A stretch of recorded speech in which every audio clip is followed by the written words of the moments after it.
Hello and welcome back to another one of my FPL videos. I of course am the FPL train, and in this video we're going to be going through a differential free hit team. Now, I put differential in the thumbnail and that, but I'm not going to lie, not all of these players are differentials. Obviously there's just a couple you can't avoid on a double game week. But what I definitely don't have, and I'll bring this up now, is no single game week players for game week 34. So that means there's no Man City players, so i.e. no Haaland, no Foden, no Man United players. Obviously they've got Sheffield United at home, which is a good fixture. No Chelsea players, which means there's no Cole Palmer, even though he's got like 2 hat-tricks in 3 game weeks. This is strictly just been picked with double game week players because this is what we want. You want double game week. So, kick us off then with the goalkeepers. First of all, I've got Dean Henderson and Jordan Pickford. So, if I was to have these two goalkeepers for game week 34, I would be starting Dean Henderson ahead of Jordan Pickford. I'm not going to lie, this 6-0 drumming the other night and the fact that Jordan Pickford made a mistake for one of the goals definitely has some kind of impact in the reason why he's benched ahead of Dean Henderson. And also, Dean Henderson got that clean sheet against Liverpool away, which is pretty impressive to be fair. And the fact is, their double game week consists of both West Ham and Newcastle being played at home at Selhurst Park. I think that's just perfect, really. I mean, will he keep clean sheet in both games? Probably not, to be fair. I do think Newcastle will score. Maybe West Ham could, but it's not the worst fixtures in the world. The fact that they're both at home, though, is an extra bonus, and that's why I've gone for him ahead of Jordan Pickford. Because obviously, like I said, he got battered the other night by Chelsea. It was always a hard watch if you're an Everton fan. But he does have a decent fixture for the first game, and that's obviously Nottingham Forest at Goodison Park. And then he also has another fixture at Goodison Park. So 2 home fixtures for Everton, which is pretty decent to be fair. But it is against Liverpool. So that is a slight concern, especially the fact that Liverpool have to win all their games really from now to the end of the season to even have a chance of winning the Premier League this season. So not the best double game week for Everton. There is other options obviously out there, like Raya of Arsenal would be a good option. Neto wouldn't be the worst option, but he does have 2 away games. And you could either go for Kelleher, the Liverpool goalkeeper. You know, but I definitely avoid the Sheffield United keeper. You could say Sarr of Wolves, but let's face it, they have not kept many clean sheets this season. But, you know, saying that now, he probably will this time. Even though he does have Arsenal and Bournemouth at home. But anyways, those are the goalkeepers that I would go for. On to the defenders now, and of course, this would be a 3 at the back if I had this team. It doesn't matter if you're free hitting, wildcarding, bench boosting, whatever you're doing, you've got a 3 at the back. Don't go 4 at the back, because let's face it, it just seems this season defenders, or teams in general, have just forgotten how to keep a clean sheet most of the time. So it just don't happen. So it's always best to keep a minimum amount of defenders. And the fact as well, goals have been going in like there's no tomorrow this season as well. So it's just best to stay 3 at the back. So the 2 on the bench that I've got, Mykolenko, again, another Everton player. 2 home fixtures, one being really tough. And Senesi of Bournemouth. Now, he's a great player, Senesi. He likes to get the odd goal. And obviously he got 2 assists in the last game week. But the fact that he is away from home in both games. And both games are pretty tough to be fair. Aston Villa away and Wolves away. 2 Midlands teams. 2 teams that look really good this season. I do think Bournemouth are going to struggle. They might win one of those games, but I don't think they'll keep a clean sheet in either one of those games. So, for that reason, I've got Senesi on the bench. But obviously, he does have good attacking input, so that's why he was put in this team. And Mykolenko, I think he's the best defender really to go for Everton.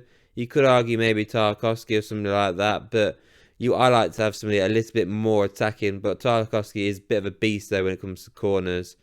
But yeah, even then, like Everton have been poor recently. So yeah, I'd definitely leave him on the bench.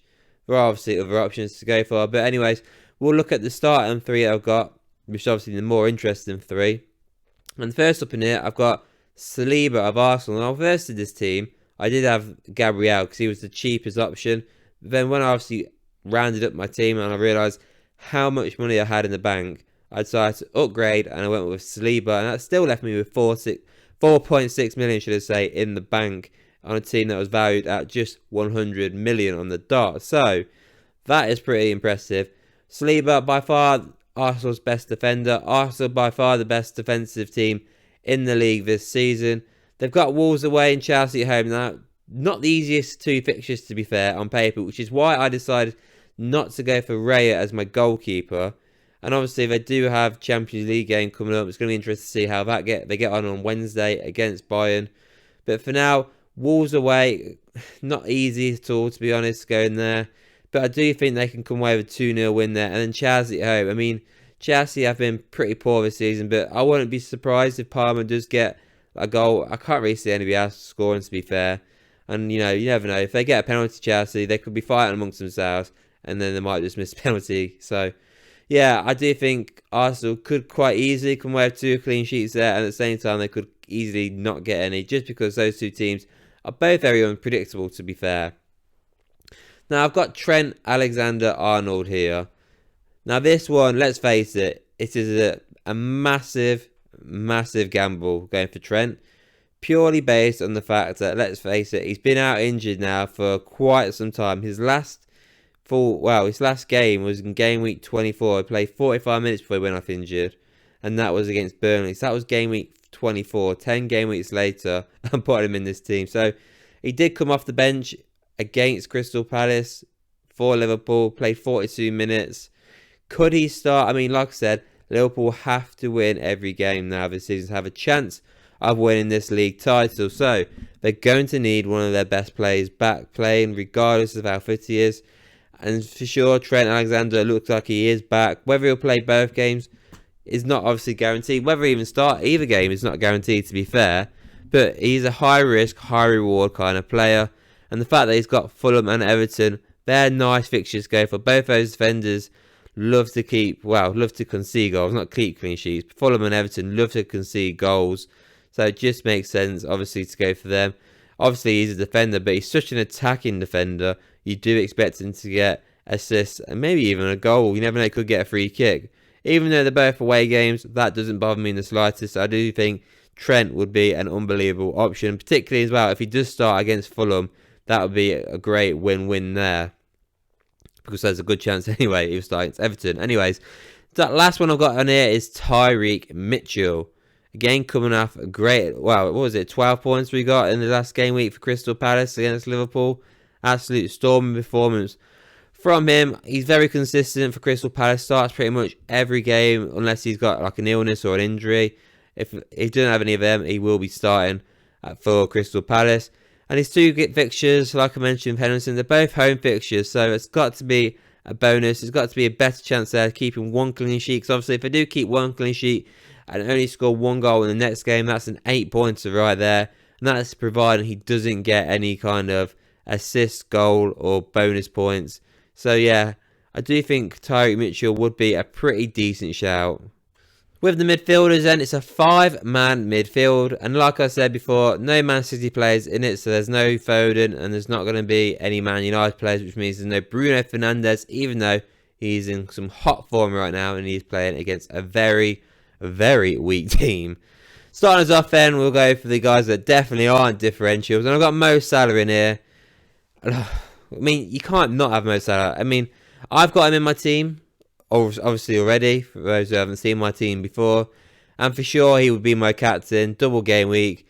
Yeah, for both games are away, but Fulham and Everton, I'm definitely confident he will score there. And I'm for sure he will start 90 minutes in these games. So very confident there.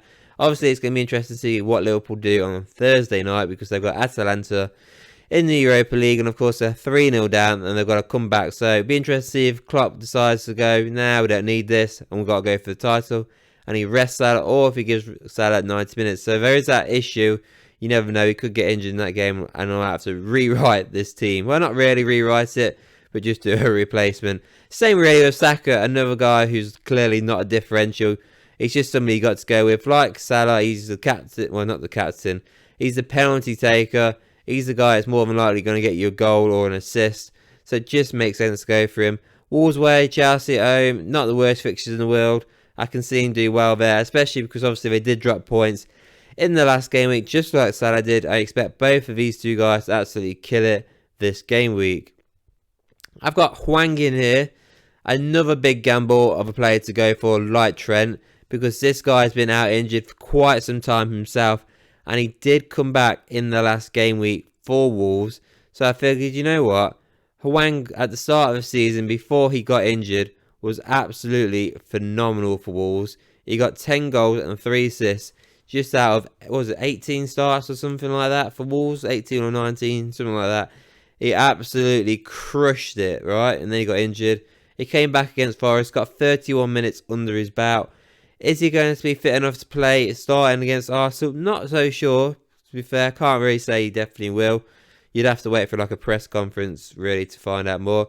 I mean, if he doesn't start, I mean, I don't... Is Sarabia a midfielder? I don't think he is he? Or he is. Sarabia would definitely be a good option to go for. If not, go for Hwang. If Hwang is not available. But, yeah, I think Hwang's a phenomenal player. He's been great for Wolves when he's been fit. Arsenal's obviously going to be a tough game for him, but he is at home. But the Bournemouth game, I do think he can get a couple of goals in that game, so that is why I went for Hwang. Luis Diaz, I mean, decent fixtures for him. There is that slight concern now that obviously Jota is back, that his minutes are now going to be limited. So he did go off quite early in the last game week against Crystal Palace, and obviously Jota came on. So that is the first concern, because obviously before that he was playing pretty much 90 minutes all the time. So the fact that they've got some players back from injury means that he could be rested, maybe even in the second game, really, which would be a bit frustrating. But I think he might be a gamble worth going for, because like I said, Liverpool have to go all out now. And then that leaves me with Brereton Diaz. Now this guy definitely is probably going to be known as a bit of a differential, but I do expect quite a few people to really consider bringing him in. Yes, Sheffield United are absolutely shocking. Yes, but I don't think they'll win either of these games that they've got for this double game week. But there is one thing about Brereton Diaz, and he does score goals. Now, he came in January, he's had 8 starts for Sheffield United, and he's got 4 goals and 1 assist. So that's already over a return a game every other game. So that is impressive in itself. Burnley at home is a very nice fixture for him. I do think he could do well there. And then he's got Man United away. Now, on paper, that looks difficult, but Man United just don't understand the word defending. So he has a great chance there of scoring as well. So to be fair, those fixtures for him aren't exactly the worst in the world. I wouldn't pick anybody else, to be honest, from Sheffield United, because I think the rest of the team are crap, to be honest. But this guy is somebody I definitely would look at bringing in for double game week 34. He's somebody I'm really considering about putting into my team, because 1, the fixtures are pretty decent, and 2, barely anybody's going for him. He's 0.3% owned currently right now. So this is by far the best differential gamble to go for game week 34. And finally then, onto my strikers now. So it's 2 men up front if I had these front 3. Now, the surprise package is that I haven't got Solanke in this team. I've gone for Teta instead of him. But I'm not going to lie to you, I do think Solanke is by far a much better option than Teta. Solanke's more than likely to play 90 minutes, where Teta is more likely to get subbed off around about the 70th minute mark. So, to me, it's definitely probably a better option to have Solanke ahead of Teta. But for me personally, the reason why I've got Teta in here is, 1, he does actually have 2 home fixtures, which is the bonus, whereas Bournemouth have 2 away fixtures. Yes, Teta isn't exactly a better option than Solanke, but if I do put him in, which midfielder would I take out? You could say Hwang, but who do you think is going to outscore Hwang and Teta if both of them start both these double game weeks? So that is a headache. Whereas if I do have Solanke in the team, I feel like I'd have to put Solanke in, and it's an even more of a headache. So I feel more comfortable having Teta on the bench than I do having Solanke. So that's why I went with that decision. So the other 2 players, I've got Gabriel Jesus. Now, this guy definitely will be a big differential to go for if you're looking at going for him. Look, less than, 4% only is currently right now. Nobody's got faith in him, and I don't blame him. He's not been amazing, but he works hard for the team, which is why he does start most games. But he does get subbed off early, but you never know. All he has to do is get 1 goal, I do think, in these game weeks. One goal and 1 assist, and I think he'll be buzzing, because I think that will probably give you a big green arrow there, because nobody's got him, let's face it. And if Solanke, let's say, blanks, Erling Haaland blanks, you'll be absolutely loving life. Wolves away and Chelsea at home aren't easy, but I do think Arsenal will win both those games, and somebody's got to score, so why not go for a gamble? It can't be the likes of Saka every game week, so why not go for their only striker that they've got this season and go for Jesus? And then finally, that leaves me with Cunha of Wolves. Now, this guy's been unreal this season. He's been by far one of the standout players this season because I just didn't see it coming, to be honest. Like I said at the start of the season, I thought Wolves would get relegated, but this guy's been unreal this season. He's been out injured for some time. He came back against Nottingham Forest. He started that game. Got 2 goals in that game as well. So I'm very confident that he's going to be starting against Arsenal and Bournemouth in this double game week. And I do think he's quite capable as well of scoring against both of these teams, to be fair. He's good enough. Whether he would against Arsenal, I'm not so sure, but definitely more confident of him scoring against Bournemouth. And I'm not actually quite sure who's on penalties for. Is it Hwang or is it Cunha, should I say. But if you have both of them in your team and they're both starting, it doesn't really matter because one of the two will take the penalty. But yeah, those are the strikers that I'd have for game week 34. Let me know what you think of this team. Let me know what you're doing for game week 34. Are you free hitting? If so, which plays are you going for double game week 34? Are you going for any Man City players like your Haalands, your Fodens, or your Man United players in Fernandes? Or did you get, or keep, should I say, Cole Palmer in because he's looked amazing recently? So let me know what you think of this video. Let me know what you guys are doing for this game week. Please as well, don't forget to like this video, hit subscribe, and I'll see you all on the next one.